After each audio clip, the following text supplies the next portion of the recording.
ต้องสำบายดีพี่น้องสำบายดีเด้อมาหอดเทือนมาเสียตัวแต่สิมากิน จ้าสวัสดีจ้าพี่น้อง กิน นั กั ด น กัน เนี่ย ก็เลยไปซื้อ นัดกัน ซื้อคาไล่มาก่อนเลยแหละพี่น้องเอ้ยจัดการนะ วันจะมาให้อาชีพ มีจะพักเลย ไป แล้วก็กุ้งจ้า แล้วก็มีกุ้งน้ำพี่น้อง เด้อขอบ มี คุณที่ มีกุ้งแล้วก็ จ้า มีกุ้งแล้วก็มีเนื้อนั่นแม่นบ่ซื้อ ซื้ ซี อกับพริก น้ำ กับขัวมานะ ซื้อพริกข้าวคั่วซื้อ ซื้อมะกอกแล้วก็มีมะเล่นของจับพอง แล้วก็มีหยังมีผักซี่ล่าวแล้วก็ผักขาพี่น้อง โอ้ยเพียแตกอีกห้า ทั้ง มัน ผักซี่ล่าวทั้งผักขาแล้วก็เพียแล้วก็ซื้อเนื้อมือเศร้าน้ำปลาตูน คาไล่จ้ะ2 โลแต่ว่าแบ่ง 2 โล กินน้ำ ขาลาย2 โลพี่น้อง ซอยคาไล่จะต้อง ซุ่มนั่งพากันไปติดจักจันแต่เช้า ตอนกูมาปุ๊บ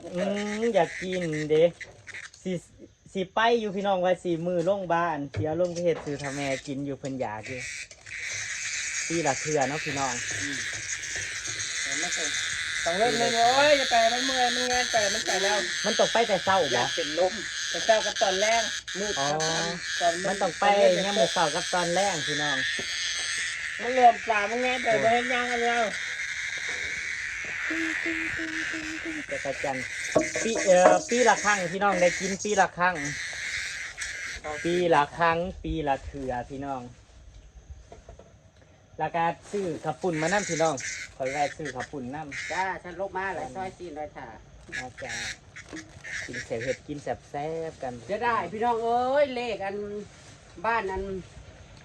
มีไผถือกอยู่บ่คอย เลขหมากับเลขแมวเลยค่ะเมื่อวาน คอยท่ายอยู่เมื่อวานมีคนถือกอยู่บ่เมื่อวานคอยบอกไว้ซื้อเอาเด้อซื้อเอาเด้อนั่นที่ป้ายติดอยู่ในประตูเฮือนไม่เซียวตุยนั่นเลขไปเจอเลย แต่ว่าคอยบ่ได้เอาขึ้น ตัวเองยังบ่ถึงตัวเองยังบ่ถึง เสียดายแฮงอะลิพี่น้องคอยเข้าใจว่าหวยลาวเมื่อวานสิรอซื้อหวยลาวก็เลยคิดว่าบ่ซื้อดอก5 โมง 6 โมงนั่นสักพักหนึงนั่งย่างมาบอกว่าซื้อบ่เลขมาอาตีกับแปดไปมึงถือกอยู่บ่เลขนะก็เลยตัวหน้าหัวนี่บอกว่าถือ500นั่งบอกปาด อันตัวกับตัวลายกับ กูเสียดายนั่งว่านั่งบอกว่ากูเสียดายเด้นั่งว่านั่งซื้อเลขนั่งอ่านนั่นซื้อแต่นั่งซื้อเลขบ่เบิดนะมื้อวานนี่นั่น นั่นคืออะไร นั่งซื้อเลขบ่เบิดนะมื้อวานนี่นั่น ใคร นั่งเอาแต่เท่าใด ใคร นั่งอ่านนั่น เอาแต่หนึ่งปะจ๊ะ มื้อวานนี่นั่น มันออกหา อาจ้าหานะพันใบแต่มือได้ เสียดายลิพี่น้องเสียดายเลข แม่เนาะเมียมันมาก เสียดาย จะล้วนซี เสียดายเลข จ้าขาลายโคน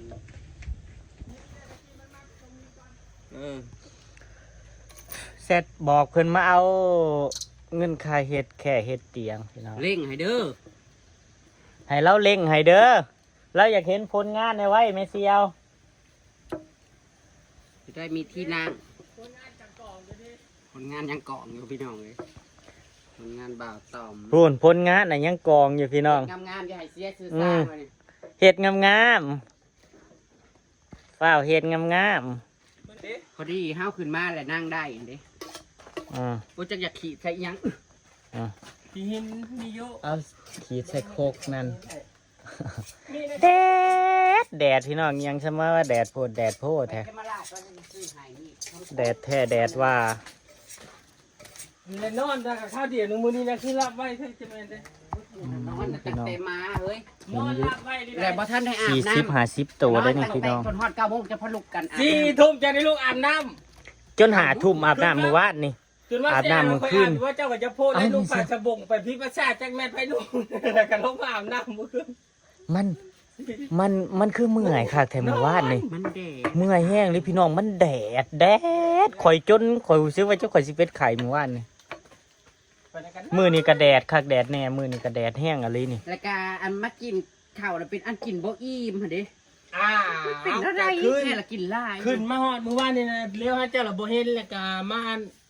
ให้บางแห่งตำมุ้งให้กินมันก็กินข้าวขึ้นมาอ่านมันจะโพดข่อยก็ยากแล้วมันตำอะไรมันคือเอาข้าวละข้าวหนึงบ่ทันชุกแล้วโลภคือไปเอาข้าวมากินอยู่ผู้เดียวจนตำมุ้งก็เบิด กินมาม่าแล้วก็นอนหิวข้าวตอนหาทุ่มลงมาอาบน้ำบ่ได้กินซ้ำ ขี้ข้านถ้ามันขี้ข้านเฮ็ดก็เลยนอนเลยกินนุ่มแล้วเนาะพี่น้องนี่ยินว่าเสียงจักจันเสียงแมงอีห้อง แต่มันมาห้อง สวดอยู่ห้องเต็มทิพย์เต็มแดนอยู่พี่น้อง ลายอันนี้ปีนี้ยาว่าจะกันบ่ลายเด้อ แม่นบ่ ลาย แต่ว่ามัน อยากไปเด้อยากไป พ่อบ่อยากกินแล้ว พูดพี่น้องได้ยินบ่ห้องอยู่ด้านฮอนี่สวดอยู่ พ่อบ่อยากกินข้าวบ่อยากแล้วก็อยากข้าวอยากเก่าเด้อ ก้อยแม่เสี่ยวจักรจันทร์แซ่บแซ่บเขาว่าก้อยใส่หมักม่วง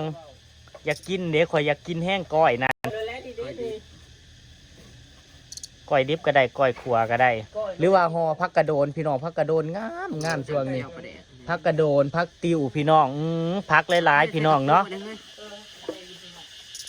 พูดก้อยใส่หมักม่วงเข้าว่าแซ่บอะไร แต่มันเหลือแต่งานเนี่ยยังหมักลายเนี่ยพริกนะ อยากกินอยากกิน ตลาดซะ อยากกินก้อยใครเคยกินนะพี่น้องก้อยจักจัน เวลาขึ้นมาแล้วมันพอดีฟังมันเบิดเลยจะโคแล้วมัน เสียงห้องสวดก้อยจักรจันแล้วก็หมักพริกเจ้านี่แม่เสี่ยว กัดหมักพริกเจ้า เบิ่งแน่หมักพริกเจ้าคือลายแท้แม่เสี่ยวลายแห้งพี่น้องแม่ ขนาดมันเหลือ4-5 ต้นนะ ดกแห้งหมักพริกนั่งหันดกคักเบิ่งกันพี่น้อง อย่างนี้เยอะ กินเข้าไปมันเป็นตายแต่มัน อย่างนี้เสียงจักจันห้องอยู่พี่น้อง แตกสวดแตกแซวอยู่บ่ท่านละกินข้าวเศร้ากันซ้ำพี่น้องเจ้ากินแล้วไม่เสี่ยว กินแล้ว กินแต่ซื้อข้าวจี้มื้อเช้านี่3ก่อน20 บาทกินกับมักโคลามักโคลาผัดมักกินข้าวจี้ใส่ไข่ แล้วบ่ได้กินข้าวเช้า โคราชนะเขามากินแต่น้ำข้น ลงอยู่ บ่ได้ลกก็ยังว่าไม่ว่าลกไปบัดน้ เราสิบอกว่าบ่ฮับว่าซุมเฮาฮับปะข่อยเมื่อยเมื่อวานนี่นั่นข่อยเมื่อยแห้งอะลีข่อยโน่นจนว่าสิบ่ได้อาบน้ำอาบน้ำ5 ทุ่มกลับมานั่นความมันง่วงนอนนั่นอยากกิน เดี๋ยวเพราะว่าช่องคุ้มเอาเสมอ คือว่ากันไปจุ๊บเจ้าลงมาสู้กับสิไปโยเจ้า ต้มมาม่าแล้วกินต้มมาม่าแล้วก็รับว่าสั่นอยู่บ่สนใจหยังโอ้พี่เนาะก็เลยคิดบ่ไปดอกเราคือสิบ่ว่าดอก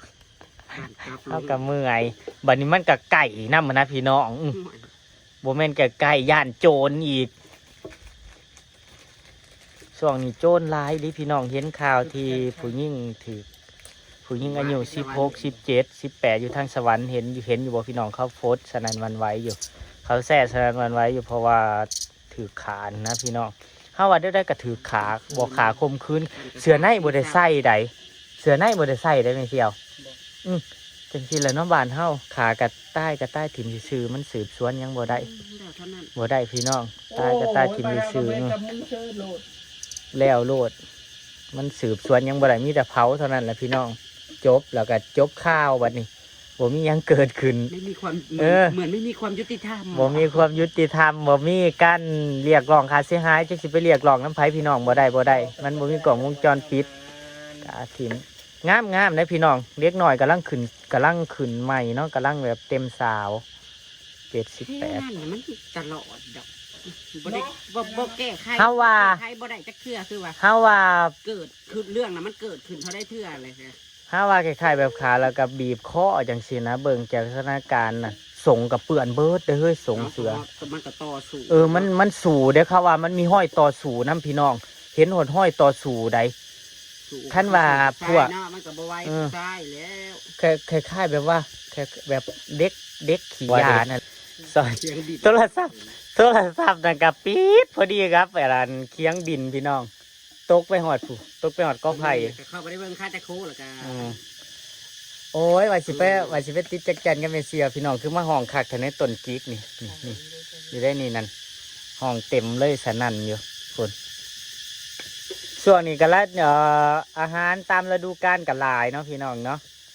อยากไปควยจุดจีน้ำกับปนันอยากกินจุดจีอยากคุดจิโปไม่ไหวอีกกับปนันง่ายเติบได้เฮ้ยควยมันไม่ทราบ ไปรอตลาดมื้อเช้านี่กลัวจุดจีบักไงมันอยู่ในกลางตลาดนั่นอืม ทั่วและเธอปีนี้นะพ่นบ่ทันตกอยู่บ้านนี่นะ น้ำบ้านนะ มันบ่ทันออกคูได้มัน อื จะแน่ มแห่งห้องมันคือมาห้องอ้อยแท้ตั้งน่ะซุ่มเจ้าเฮ็ดเอาเองบ่มีเสี่ยว สั่งบ่ให้เฮ็ดบ่สั่งเลย อ๋อ ห้องแล้วที่กันโตห้องแล้วจะไปเลี้ยวฮัลโหลเชิญ บ่เห็นบ่ ถ้าเจ้าบ่หากูใหม่โหนบ่ห้องเลยจะสิเลี้ยงเห็นไปเห็นมีดาวอันนี้กันนี่ในกูใหม่ มันจะมาห้องคักแต่พี่น้องนี่อยู่ในนี่อยู่ในต้น เกี่ยวกับกิ๊ก ต้นกกจิกกกติ๋วอยู่ในต้นนี่อันนี้เขาเอื่นต้นหยัง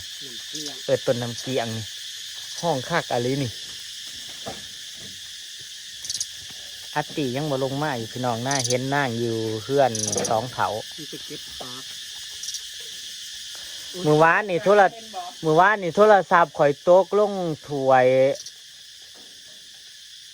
ต้มมะมะอะโอ้ยคิดว่าสิเปิดบ่ได้ เห็นนั่งเก็บปาก จักโลกุ้งเงินวันนั้นนะ ดี มันคือได้ลายใช่จ้ะ ซิ่งอ่อน ว่าที่งอนยังได้ในที่ดอย สิ่งแข็ง ซิ่งแข็งหรือซิ่งอ่อนวะเห็นไหมกุ้งน่องนุกเอามาแต่ฝั่งไทยเมื่อวานนี่แหละพี่น้องมาแต่ฝั่งไทยเมื่อวานก็เลยแบ่งขายเอามาขายต่อพี่น้องตัวใหญ่ได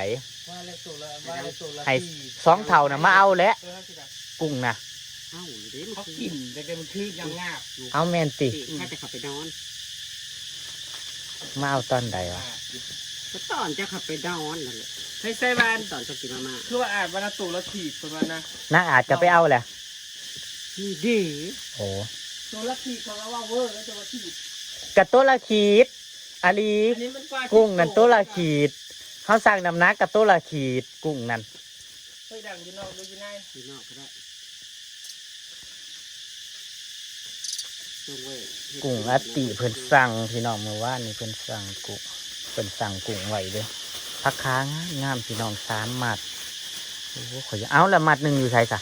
ตะกี้เราเอาเสร็จแกงมาม่า โอ้ย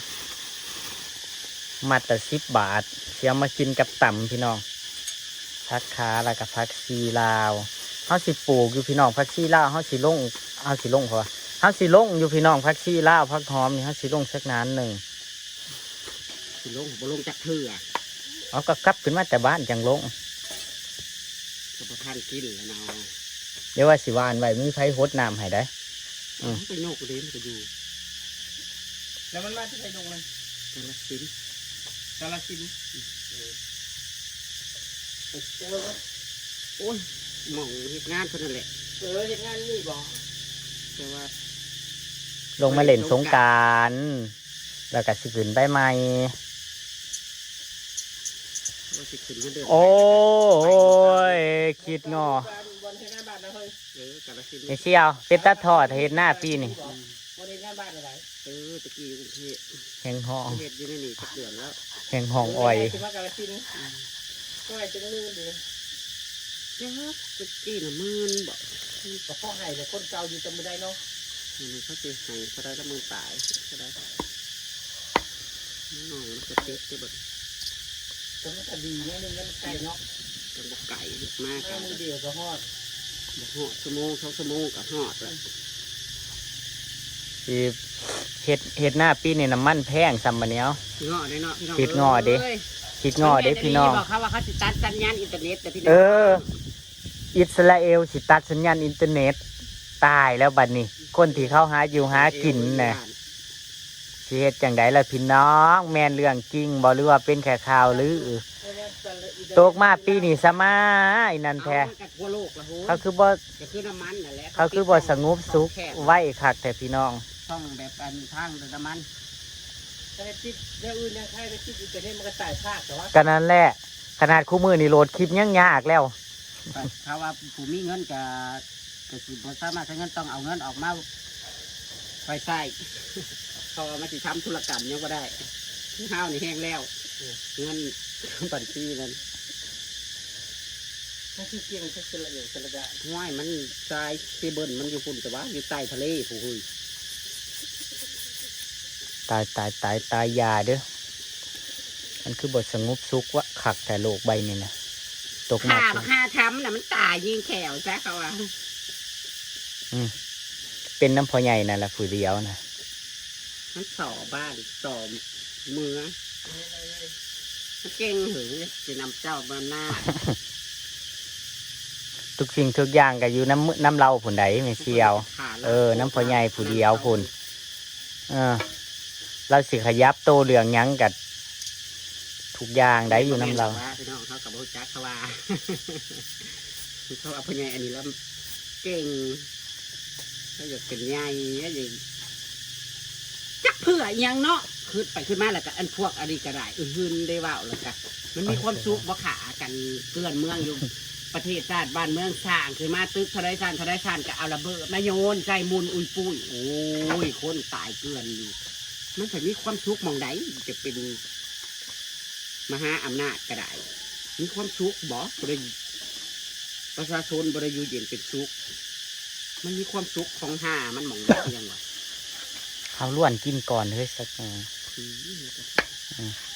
คือล้วนกินก่อนเพราะว่าชุมนางยังบอกพากันมาอยู่เนาะพี่น้องก็ชิพากันเฮ็ดอยู่เฮ็ดกินถึงเที่ยงคนละพี่น้องกินเที่ยงซอยไว้พี่น้องห่อนแห้งอะลีตื่นมากกับห่อนเลยแต่เช้าเย็นอากาศแรงๆก่อนจะไปติดจักรจันทร์เด้อพี่น้องอยากไปติดจักรจันทร์แห้งมึงเนี่ยมันห้องอ้อยอยู่นั่นห้องอ้อยอะลีติดใกล้ๆแล้วพี่น้องบ่ได้ไปไก่ดอกไปไก่บ่ไหวดอกอากาศแบบนี้ตายยิงแขวข้าป่า